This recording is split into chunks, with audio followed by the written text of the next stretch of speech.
Fonologi dan bidang pembahasannya. Yang pertama, pengertian fonologi. Berdasarkan asal katanya, fonologi berasal dari kata fon yang berarti bunyi dan logos yang berarti ilmu. Sebagai sebuah ilmu, fonologi lazim diartikan sebagai bahan kajian dari linguistik yang mempelajari, membahas, membicarakan, dan menganalisis bunyi-bunyi bahasa yang diproduksi oleh alat ucap manusia. Dengan demikian, fonologi berarti ilmu tentang bunyi. Dalam hal ini, fonologi berarti ilmu linguistik yang mengkaji tentang bunyi-bunyi bahasa. Bunyi bahasa adalah bunyi yang dihasilkan oleh alat ucap manusia atau disebut dengan organ artikulatoris. Contoh alat ucap manusia adalah bibir, gigi, lidah, rongga hidung, dan lain sebagainya. Menurut hierarki satuan bunyi terkecil yang menjadi objek kajiannya, fonologi dibedakan menjadi dua bagian, yaitu fonetik dan fonemik. Fonetik bisa dijelaskan sebagai cabang fonologi yang mengkaji bunyi-bunyi bahasa tanpa memperhatikan statusnya. Apakah bunyi-bunyi bahasa itu dapat membedakan makna atau tidak? Berdasarkan di mana beradanya bunyi bahasa sewaktu dikaji, fonetik dibagi menjadi tiga, yaitu fonetik artikulatoris, fonetik akuistik, dan fonetik auditori.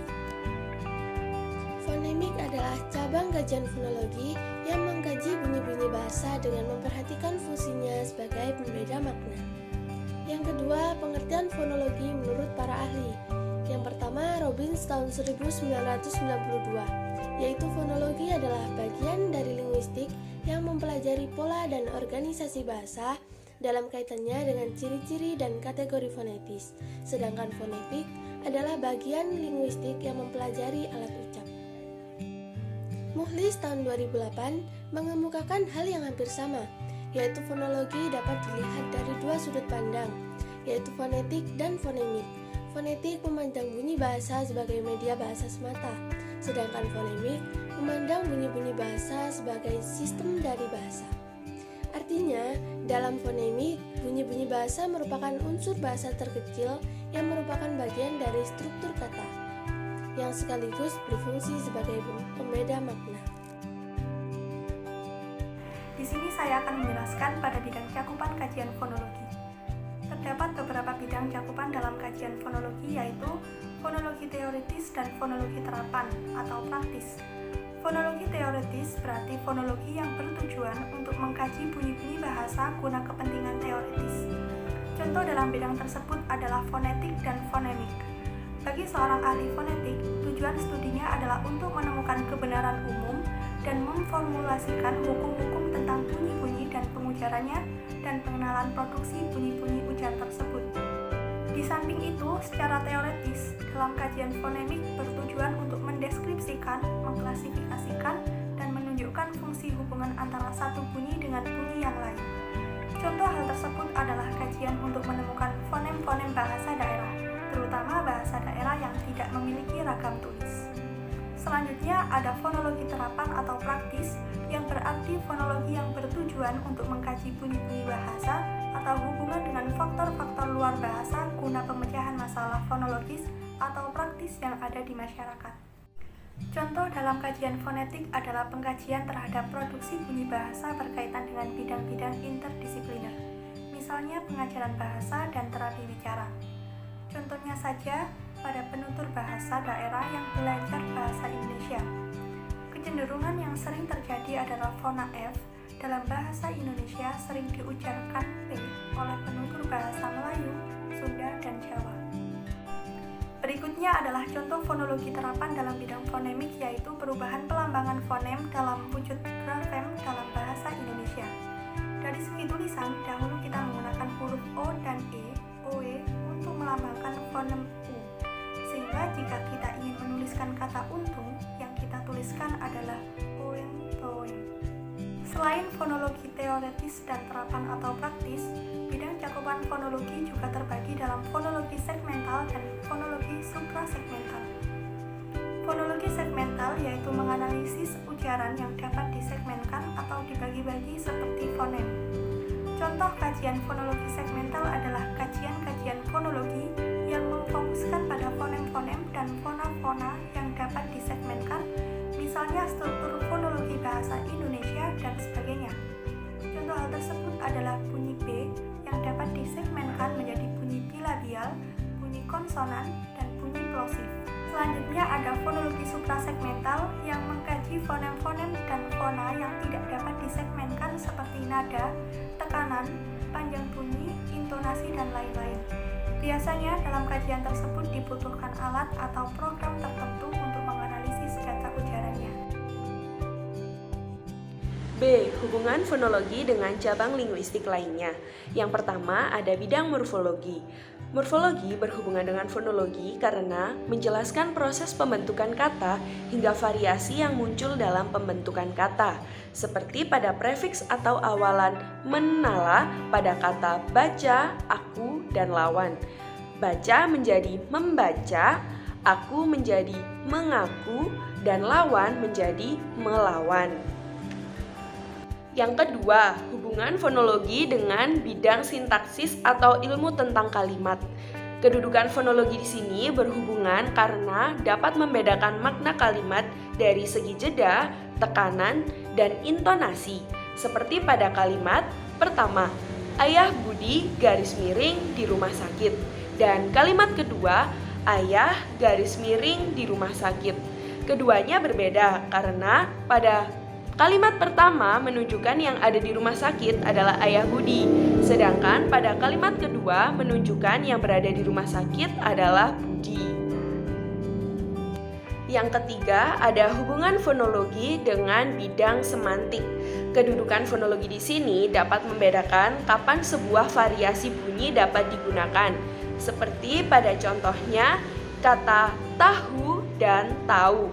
Kata tahu ketika diujarkan akan bervariasi menjadi tahu dan tahu.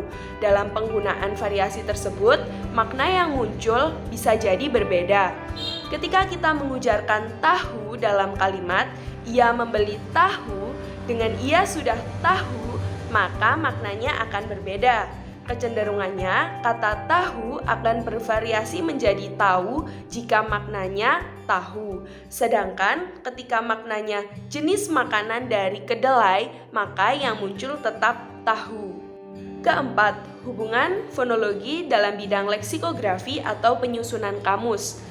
Kedudukan fonologi di sini berhubungan karena berfungsi sebagai cara-cara pengucapan atau pengujaran yang khas suatu kata dan variasi pengucapannya yang dideskripsikan melalui transkripsi fonetis, seperti pada kata apel yang bermakna buah. Kata apel diujarkan apel atau yang lainnya dapat diketahui melalui keterangan transkripsi fonetis yang ada pada kamus. Tanpa transkripsi fonetis tersebut, pembaca kamus tidak akan dapat mengetahui cara mengucapkan atau mengajarkan kata apel pada kata buah tersebut. Kelima, hubungan fonologi dalam bidang dialektologi. Keduanya berhubungan karena sebagai salah satu data yang dijadikan dasar penghitungan untuk menentukan status dialek dan pemetaannya. Melalui variasi fonologi yang ditemukan, dapat ditentukan perbedaan antara daerah satu dengan lainnya. Yang keenam, hubungan fonologi dalam bidang pembelajaran dan pengajaran. Fonologi di sini berhubungan karena sebagai dasar untuk melatihkan bunyi-bunyi bahasa, terutama dalam pembelajaran bahasa kedua dan bahasa asing. Dengan mengetahui proses produksi sebagai bunyi bahasa, baik bahasa asing, bahasa daerah, maupun pembelajaran asing yang mempelajari bahasa Indonesia, dapat dilakukan pelatihan untuk mengujarkan bunyi-bunyi bahasa tertentu. Selain itu, fonologi dan fonetik dapat memberikan kontribusi besar pada bidang pembelajaran bahasa. Banyak hasil kajian fonologi dan fonetik yang ditulis untuk kepentingan pembelajaran asing yang belajar bahasa Inggris. Ketujuh, hubungan fonologi dalam bidang psikolinguistik. Kedudukan fonologi di sini berhubungan karena sebagai alat untuk dapat menjawab permasalahan-permasalahan yang berkaitan dengan pemerolehan bahasa. Mengapa bunyi-bunyi bilabial cenderung dikuasai lebih dahulu oleh anak dalam pemerolehan bahasa dapat dijawab dengan menggunakan teori fonologi. 8. Hubungan fonologi dalam bidang klinis. Kedudukan fonologi di sini berhubungan karena sebagai dasar untuk menentukan metode yang tepat dalam menangani masalah gangguan berbahasa. Penentuan metode tersebut didasarkan pada prinsip-prinsip yang ada dalam fonetik. Misalnya, bagaimana menghasilkan tiap-tiap bunyi ujaran atau bunyi bahasa. Perubahan bunyi apa yang muncul jika kita tidak dapat mengujarkan bunyi tertentu. Dan prinsip-prinsip tersebut terdapat dalam bidang fonetik, baik teoritis maupun terapan. Melalui hal tersebut dapat dilakukan terapi pada anak-anak maupun penderita afasia akibat stroke yang mengalami gangguan berbicara. Manfaat fonologi dalam berbagai bidang. Yang pertama, dalam bidang pembelajaran bahasa Indonesia. Yang kedua, dalam bidang penyusunan ejaan bahasa Indonesia. Dan yang ketiga, dalam bidang pembakuan kata bahasa Indonesia. Yang pertama, bidang pembelajaran bahasa Indonesia. Menurut Suhendra, fonologi dapat membantu dalam bidang pembelajaran bahasa Indonesia. Penjelasannya sebagai berikut. Fonologi dapat membantu para guru bahasa dalam proses pengajaran bahasa yang efektif. Cara yang dilakukan dengan membandingkan sistem fonologi bahasa yang diajarkan dengan bahasa ibu para muridnya. Kemudian, fonologi juga dapat diterapkan dalam pengajaran membaca dan menulis pada anak. Untuk dapat menguasai keterampilan tersebut, seorang anak harus dapat menentukan hubungan bunyi bahasa, yaitu fonem dengan lambang tulisannya, yaitu grafem. Penggunaan kamus dalam pembelajaran. Transkripsi fonetis pada kamus memberikan manfaat yang sangat besar bagi murid, terutama dalam pembelajaran bahasa asing.